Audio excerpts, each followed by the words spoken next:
Tim is with us today. He's an Oxford-trained social scientist and is the CEO and founder of Leader Factor. We're grateful to have him with us. Tim, thank you for spending some time with us today. Tell us about these two concepts. Why are we talking about what we're talking about today? Well, employee engagement is important in every organization. How many of you, just think about this, how many of you participate in employee engagement surveys? Anybody out there doing that? Anybody? Yeah. Probably more than one.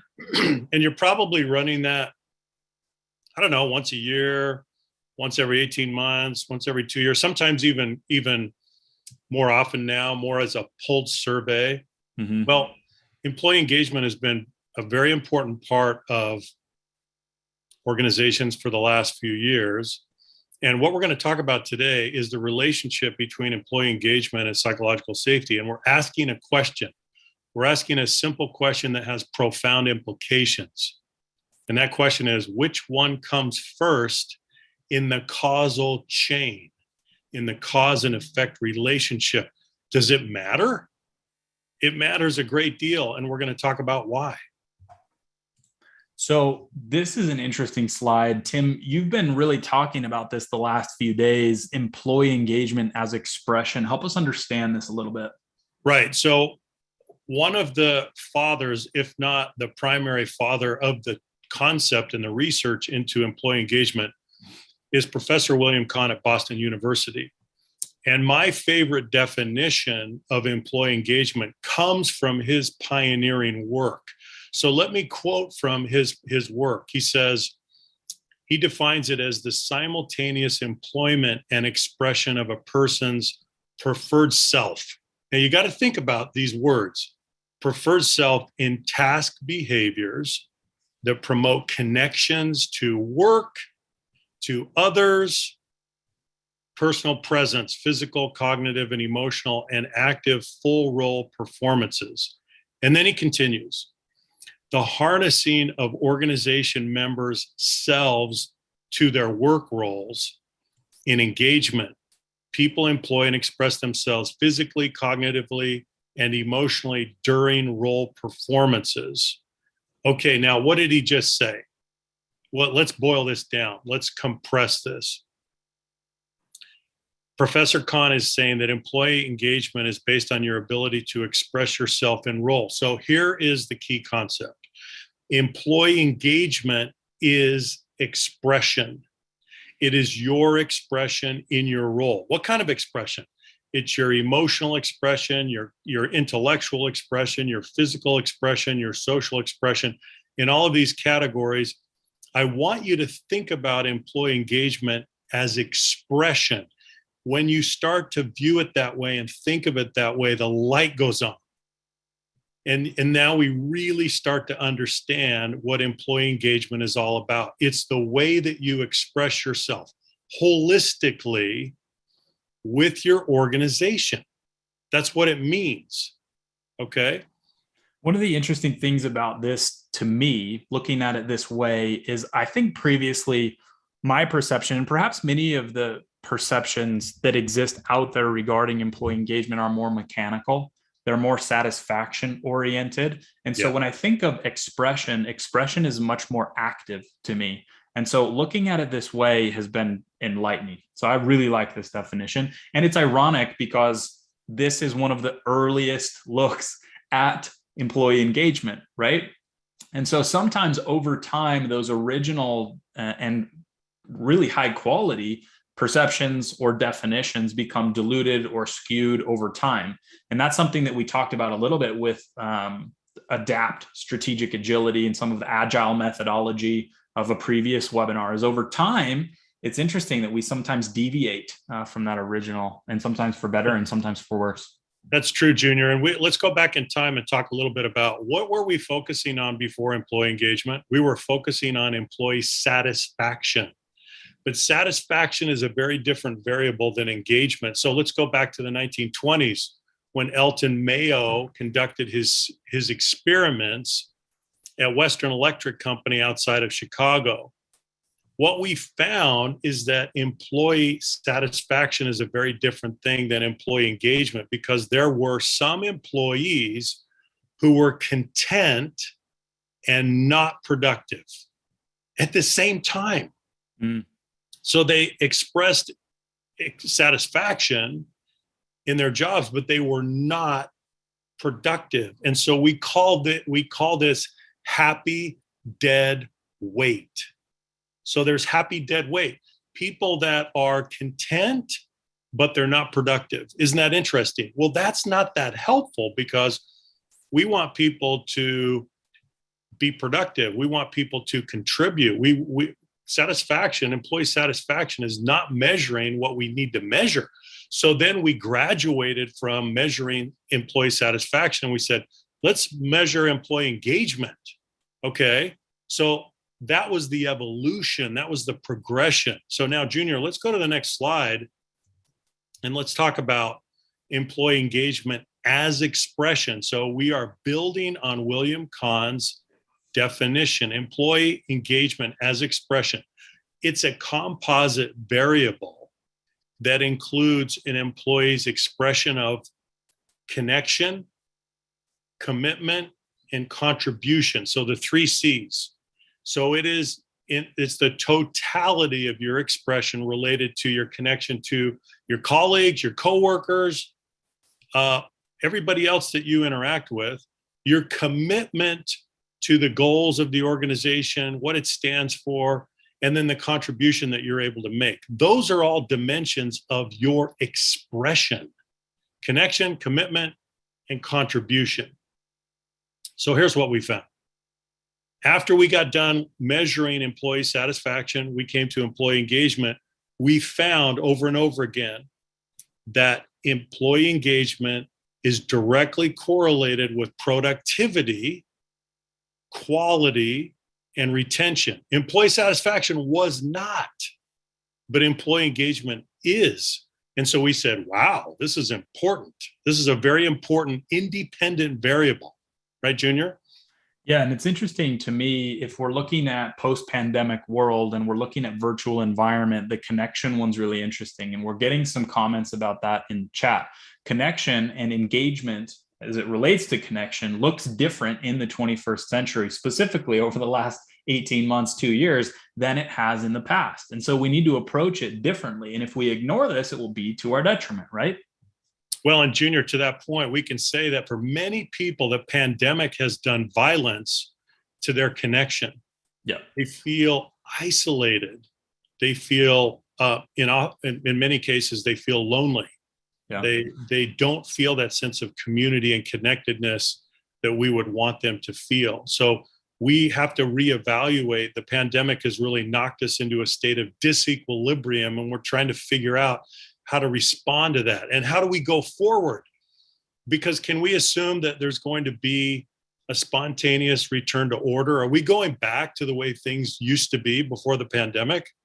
I'd say no. I'd say close to impossible. And I think most people would agree. I would agree with that. Okay.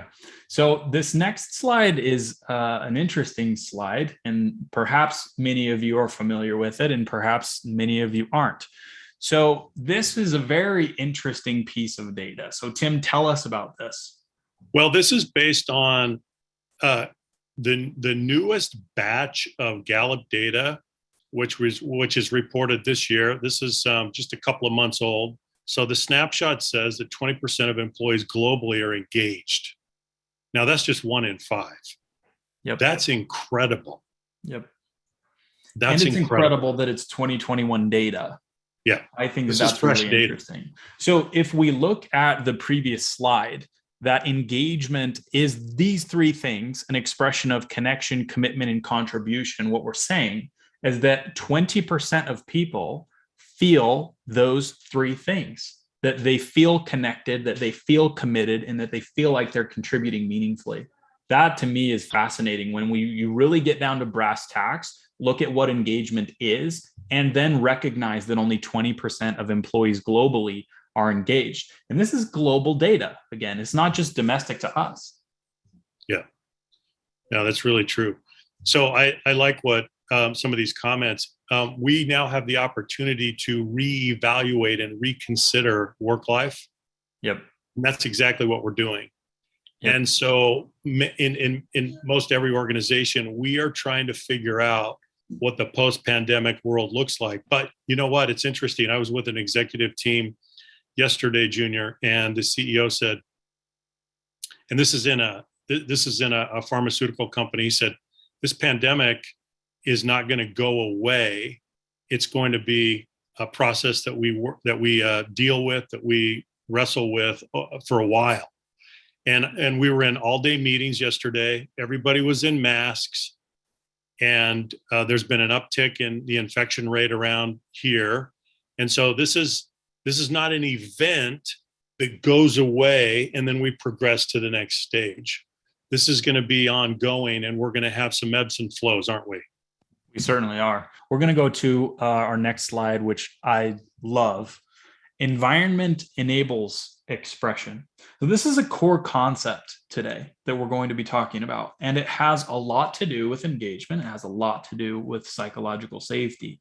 Culture, in large measure, is product of environment, and the behaviors or expression is influenced by our environment. So Tim, tell us about this. Sure. So what did we establish? We established that employee engagement is a composite variable that represents your expression in every way, your social expression, your intellectual expression, your mental and emotional expression. So it's all aspects of expression. So then we have to ask the question, well, if it's your expression, what precedes expression? What enables expression? So yes, employee engagement is an independent variable that is directly tied to quality and productivity and retention. But this begs the question, what enables the expression? So we have to back up. We have to go upstream in the causal chain and think about this. And this is what takes us to none other than psychological safety. So Junior, yeah, why don't you take us through this?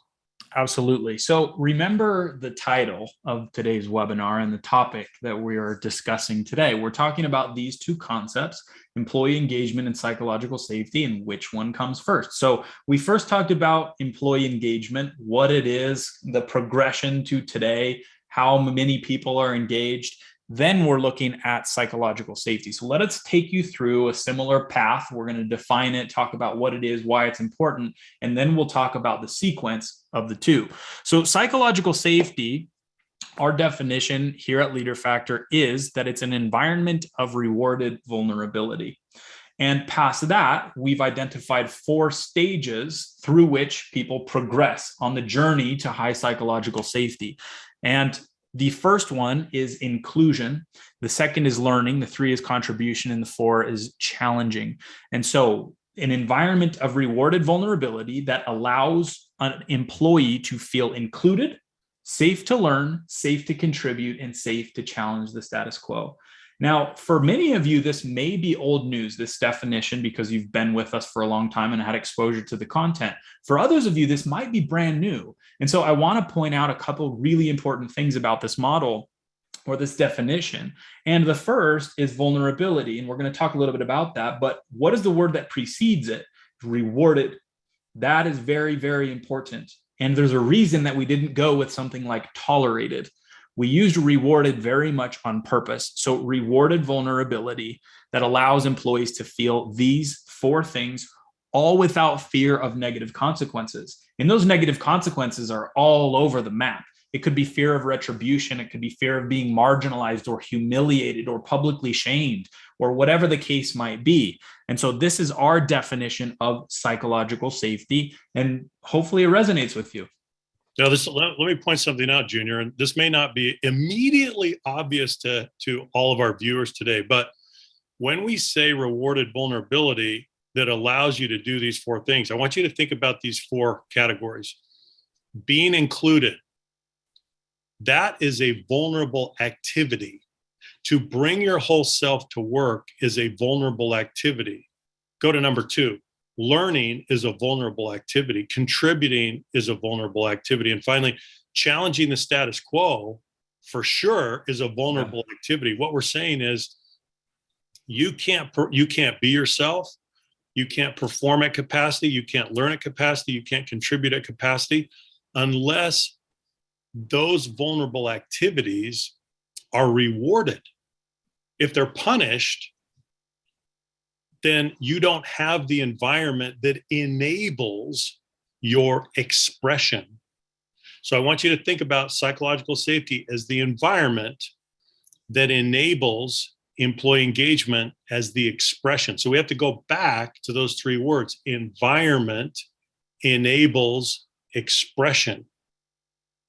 That's a capsule summary of the way the cause and effect chain works. Thank you, everyone, for your comments in the chat. Really appreciate those. We've got some really good ones in here.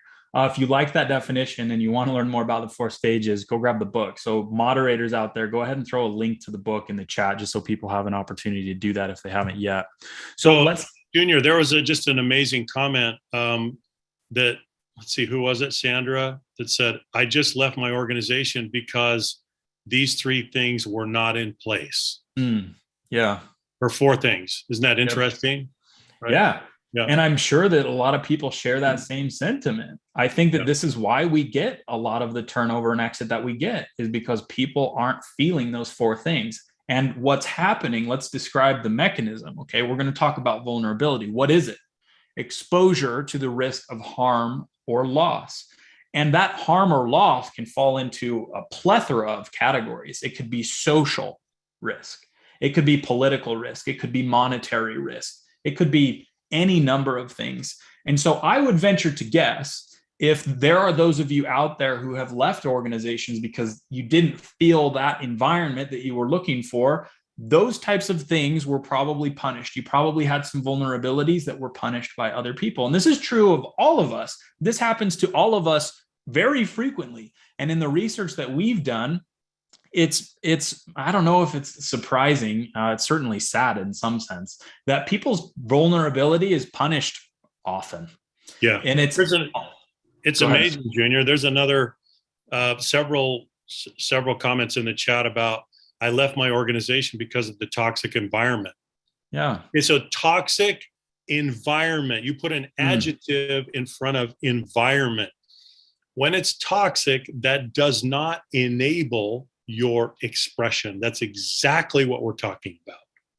The environment has a profound impact on your ability to express yourself fully. Yep. And that expression is your engagement. That's what it is. Love that. So here's another statement for you. Not all acts of vulnerability are created equal. And this has to do with the 4 stages. And we're not going to dive deeply into the distinction. But if we go back here, the ladder of vulnerability, if you will, follows these 4 stages. The first is feeling included, and the last is challenging the status quo. There are different levels of risk associated with those 2 things. It's easier or less risky, if you will, for me to introduce myself and shake my hand and say, hi, I'm Junior. It's an entirely different thing for me to challenge the direction of the organization openly. Right. So that's just an example for you that there are categories of vulnerability and levels of vulnerability, and not all of them are the same. There are things that are very risky and things that are just a little bit risky. So Junior, this brings up a point. This brings up a very interesting point. Please. I don't know how many organizations lately that I have come across that say, do you know what? We're going to put into place a speak up culture. We want everybody to speak up. So the leaders then get out there and they say, we now have a speak up culture, and I want you to speak up. I want your candid input. I want your honest feedback. Well, hang on a second. You're trying to leapfrog all the way to perhaps the scariest acts of vulnerability. That's not how it works. Yeah. You don't just skip all of the other stages and go to these acts of vulnerability that are the most difficult, the scariest, the most frightening, the most formidable. That's not the way it works. You've got to build stage by stage, right? And it's interesting to me that there are so many organizations or leaders that ask that question or make those types of statements. just expecting that by decree it's now going to happen. And if Yeah. I tell you that, hey, I'm open to all of your candid comments and feedback, that makes it so. And that's really not the case. And there's a lot, right? Yeah. And there's a lot of legwork that has to be done and a lot of foundation that needs to be laid before those types of comments have any credence at all. Yeah. Otherwise, people will they'll stay holed up and let's they'll make a keep to distinction themselves. here. I'm so glad you said that, Junior. Communication is part of culture. It's a very important part of culture, but culture is not rhetoric. Yeah. As you said, you cannot decree psychological safety into existence with mere words. Yep. You can only create psychological safety by your modeling behavior and then rewarding the acts of vulnerability of others. Yep. That's how you do it, right? So it's very interesting that leaders will kind of get on point, call an all hands meeting and say, it's now a speak up culture.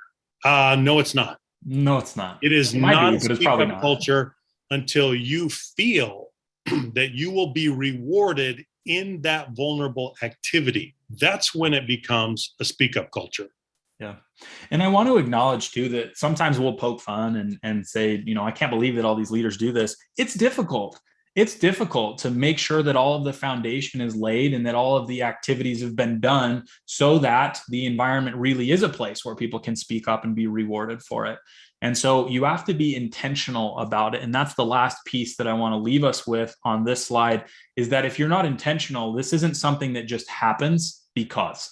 This isn't something that happens as a product of chance or as a product of time. It's only a product of intentional effort, focused effort, culture by design, instead of by default, as we like to distinguish. That's right. So this is probably one of the easiest ways to understand vulnerability and whether it's punished and rewarded and what happens in either case. So Tim, you want to take us through this? Yeah, sure. So what humans do is when we enter a social environment, regardless of whether it's new or even if it's with people that we know already and work with, we engage in threat detection as a very normal, natural, instinctive process. This is what humans do. And we're trying to figure out if we're in a safe or an unsafe environment. This is what threat detection is all about. So we are constantly asking and answering the same question. Am I in a safe environment or not? If we think we are, then we typically offer a performance response. What does that look like? Performance response. So go to your chat. If someone feels that they're in a safe environment, and by the way, what does safe mean? Safe means that my acts of vulnerability will be rewarded. If I feel that I'm in a safe environment, then I'll offer a performance response. What does that look like? What does a performance response look like? Go ahead and go to the chat. Yeah, let's see it. Okay. Creativity, collaboration, productivity. I'm going to ask questions. It looks like action. I like that. It looks like action. It does. So I'm going to jump in. I'm eagerly going to jump in and release my discretionary efforts because I'm not worried. I'm not preoccupied with the thought that, oh, I'm not in a safe environment, so I'm just going to jump in. Yeah. The purpose of a performance response is to add value. That's your intent. That's why you're jumping in. You want to add value. Now, let's take a look at the other side of this. If you come to the conclusion that you're in an unsafe environment, you will typically offer a fear response. What does a fear response look like? It's quite a bit different than a performance response, isn't it? Behaviorally, what do we see? Okay, avoidance, I'm running away. There's fear of retaliation. There's silence. I'm going to keep quiet. It could be fight or flight, eyes down, heads down. That's exactly right. Now, what is the purpose of a fear response? To survive. Do you see the difference? We have different objectives now. We have moved from the purpose of creating and adding value to the purpose of surviving. Now it's all about self-preservation. It's a completely different purpose. So I'm taking my productive capacity and I'm redirecting it, I'm reallocating it to survival. That is the goal. So this helps us understand why psychological safety, why an environment of rewarded vulnerability is so essential, and why it has a profound impact on your performance as an individual and the performance of the team and the organization. Absolutely. There's a comment here that I really love from Jules. Leaders are often swept along with the culture too. We need to help them to gain insight into how cultures are created and maintained. Only then can they make the necessary changes. That's so true. Yeah. It's so true. And we don't often spend enough time there. And what we have found increasingly is that people are promoted to managerial positions based on their competence and skill as an individual contributor, right? Yeah. And it's often the case that we expect them to understand management and understand culture just as product of their promotion. And that doesn't make any sense at all. We have to be very intentional about dispersing this type of information, educating the organization, educating our leaders, and helping them understand that their behavior every single day affects these things. So there are quite a few questions in the chat about how do you actually reward vulnerability? What does that look like? So let me give an example that may help provide some concreteness to this idea. So let's say that I am an individual contributor. I'm a member of a team. And I go to my manager and I say, hey, I noticed that there's this piece of the process that seems a little finicky. It's a little weird. It's a little unstable. Can we do something about that? I have an idea. There are two ways that the manager could respond to that. Okay. So I just engaged in an act of vulnerability. I kind of put myself out there, right? He could say, or she could say, hey, that's just the way that things are done around here. So thanks, but no thanks. If you could just go get back to work, that would be great. That is punished vulnerability. And my response at that point is likely to be a fear response. And from that point on, I'm not going to ask a question like that again. I'm not going to make another suggestion like that, or at least I'm less likely to. Alternatively, my manager could say, Junior, that's an actually really good question. I hadn't thought about it that way before. Will you tell me your idea? I proceed to tell him the idea. That's a wonderful idea. What if we did this, this, and this, and that we could test it out? Rewarded vulnerability, right? Or Junior, even if at the end of the day, your idea is maybe not the best idea, it's not the idea they go with, it's not the idea that they implement, at least they heard you out. Absolutely. And that's going to make a big difference, right? Because they acknowledged and they were willing to listen to what you had to say. And so you're going to come back. They've still rewarded your behavior, even though maybe they didn't implement the idea. Absolutely. Absolutely. Okay. So here is what happens when these two things happen. Punished vulnerability results in often three things. It activates the pain centers of the brain. It triggers the self-censoring instinct, and it shifts the individual to a defensive mode of performance, as we were talking about. We curl up, we act in self-preservation. If the individual is now preoccupied in that case of punished vulnerability with personal risk management, self-preservation, and loss avoidance. So just to give a few more points to what exactly happens then. Wonderful. Let's go to the causal pathway, and we're going to talk or answer the question that we posed at the very beginning. So what is the causal pathway? Tim, tell us about the relationship and why some of these have X's and Y's. Sure. Let's go back to what we said. Environment enables engagement. Expression. Or expression. Expression meaning engagement. Yep. Environment meaning psychological safety. So then if we go upstream, it becomes very clear what the causal pathway is. So in research, an X variable, an independent variable, is a cause, and a Y variable is an effect or a dependent variable. And so what we learn, what we come to understand about psychological safety, well, is that it is upstream and it precedes employee engagement. So what is employee engagement? Employee engagement is what we call in statistical analysis a mediating variable or mediator. That means it's in between another independent variable and then a dependent variable downstream. So it is largely shaped by psychological safety and acts as a go-between factor between psychological safety and performance. So it's in the middle, it's a mediator.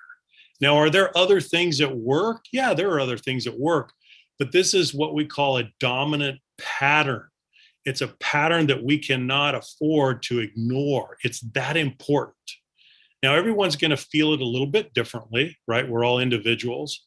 And the constellation of factors and forces that come together in our work environment are different. But this is a dominant causal pathway that we need to be aware of. And I think it enlightens us, it helps us understand how important psychological safety is, and that we should be putting a major emphasis on psychological safety because it's upstream. I want to just double click on how important and perhaps disruptive this point is. If you look at the way that organizations approach employee engagement around the world, it's very intentional in many cases. It's measured. There's deliberate intervention after the fact. And is that true for psychological safety yet? No. In most organizations, it's a relatively new concept. It's something that we're really trying to wrap our arms around at this point. Yet, it's so clear in the causal chain that it's upstream from employee engagement. So there's some dissonance right there between what we're spending time on and what we're focusing on and what's actually affecting the outcomes. And so I think if I could make a prediction, that you'll see more organizations start to understand the causal chain and focus more time and attention on psychological safety, because it is at the root of employee engagement. And if I could double click on the concept overall, the thing that really shook loose for me was that environment enables expression. And if environment is psychological safety and expression is engagement, that is very, very difficult to argue with.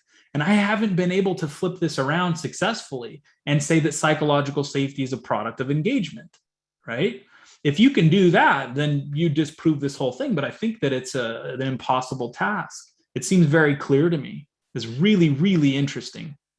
Junior, I think it's become even more clear during the past 21 months of the pandemic, because the pandemic has given us laboratory conditions to understand this cause and effect relationship, where people often have felt a lack of psychological safety during the pandemic. And so their engagement has gone down and performance has lagged as well. And so I think we can verify this at an individual level, right? You can verify this in your own work life, right? You can see whether this is true or not based on what you personally have experienced over the past 21 months. So ask yourself the question, have I felt more or less psychological safety during the past 21 months overall? Has it gone up or down? Next question. Do you feel that your overall level of employee engagement has gone up or down? Your expression of connection, contribution, and let's see, what was the third one? Connection, contribution, and Commitment. Commitment, of course. There we go. So you can ask yourself those two questions to verify and validate the causal chain in your own life, right? You can be your own laboratory experiment in this case. And very, very important to reflect on this and think about your own experience, and then have a conversation with your colleagues about it. What's happened? What has happened to you in the last 21 months to the environment and to your expression? So we're going to come back to the ground and we're going to talk a little bit about practice here. So this is the mechanism to transform culture, and the way that these two levers or cogs work together to modeling and rewarding. So Tim, distinguish those two for us. Yeah. So let's go back to the definition of psychological safety: an environment of rewarded vulnerability. So the central mechanism to shift the culture toward higher levels of psychological safety is to model acts of vulnerability yourself first, and then reward those acts of vulnerability as others engage in those acts. So that's the mechanism. Model yourself, reward the acts of vulnerability in others. That central mechanism, if applied consistently, will shift the prevailing norms of the culture. There's no other mechanism that can do this. This is the central mechanism. The next thing that we want to show you is the 4 stages model. We're not going to spend a lot of time here, but we have excavated the concept of psychological safety, and Tim looked at the causal chain, if you will, of psychological safety. And if there are areas of high psychological safety and there are areas of low, and there are some areas in the middle, and psychological safety isn't binary, then there has to be something that governs the level of psychological safety that exists in a social collective. And so, Tim, walk us very quickly through this model and help us understand some of your thinking here. Sure. So in the first place, psychological safety is a function of 2 things: respect, which you see on the vertical axis, and then permission, which you see along the horizontal axis. It's the fusion of these 2 things coming together that gives us a level of psychological safety. Now, beyond that, there's a progression. So in the lower left-hand corner, you'll see exclusion. This is the state that we're in when we first come together and we don't know each other and we've never worked together and we have no relationship. We're in a state of exclusion. This is the starting point. But then as we begin to interact, what happens? Norms emerge, patterns of interaction emerge. Hopefully, they're inclusive. And so then we cross this inclusion threshold to stage 1, inclusion safety, which means that I feel included and I feel accepted and I have a sense of belonging. This is the foundation. But not everyone feels that way. Even on established teams and organizations, we often have people that are marginalized, that are in the shadows and that feel excluded. And so we can see that this putting the foundation in place is not easy, and many organizations are struggling to do this. But if we do, then we progress to stage 2, learner safety, which means that you feel safe to engage in the learning process, asking questions, giving and receiving feedback, experimenting, even making mistakes. And you're not going to be marginalized or punished or embarrassed in some way. Then you go to stage 3, which is contributor safety. Contributor safety means that you have the opportunity to make a meaningful contribution, to make a difference, to take what you've learned and apply it. So you can see the natural sequence. Learning precedes contribution. That makes sense. We all have a deep-seated need and desire to make a meaningful contribution. So that means that we need some level of autonomy and support and encouragement. And then finally, we move to stage 4, which is the culminating stage, which we call challenger safety. Challenger safety means that you feel safe to challenge the status quo without fear of retaliation, without fear of jeopardizing your personal standing or reputation or putting even your career on the line. Now, you'll notice that when you cross over from stage 3 to 4, you cross the innovation threshold. Now, why is that? Well, I want you to think for a minute about innovation. Innovation, by its very nature, is disruptive of the status quo. It undermines the status quo. You need to be able to challenge the status quo. You need to be able to have constructive dissent and creative abrasion in order to solve difficult problems and create new breakthroughs and come up with new solutions. That's what innovation is all about. And so you can see that innovation, creating an incubator of innovation, is very much tied to what? The environment and the conditions. So again, we come back to environment enables expression. And this is the natural progression of the 4 stages of psychological safety. Thanks for running us through that, Tim. And we're not going to talk about this one too much, but there are two types of friction that exist inside social collectives: intellectual and social. Intellectual, we want to go up while simultaneously pushing the social friction down. So we're about out of time. We want to get to the giveaway. So hang around. There are a couple things that we're going to ask of you. But before we get to that point, I want to highlight the book one more time if you haven't had a chance to do that and read the book. I want to share a review with you from Allison. So, Allison, thank you for your review. Here's what Allison said. This is a very popular book in the management world. Our operations team started using these techniques with our employees, and we have seen such great success that our HR department has rolled this out to all of our company's leadership. Lots of common sense ideas that are supported by real world experiential data. I highly recommend that all our frontline supervisors read and apply. Allison, thank you for taking the time and effort to write a review. If you've read the book and liked the book, we would really appreciate your review. That helps us get the content out into the world. So finally, thank you. Thank you for being with us today. Thank you for attending. Thank you for your time. We appreciate all that you do. We recognize that people that opt into these types of webinars care about the world, and we are very confident that you do too. We want to influence the world for good, and we're appreciative of you and your support as we all do that together.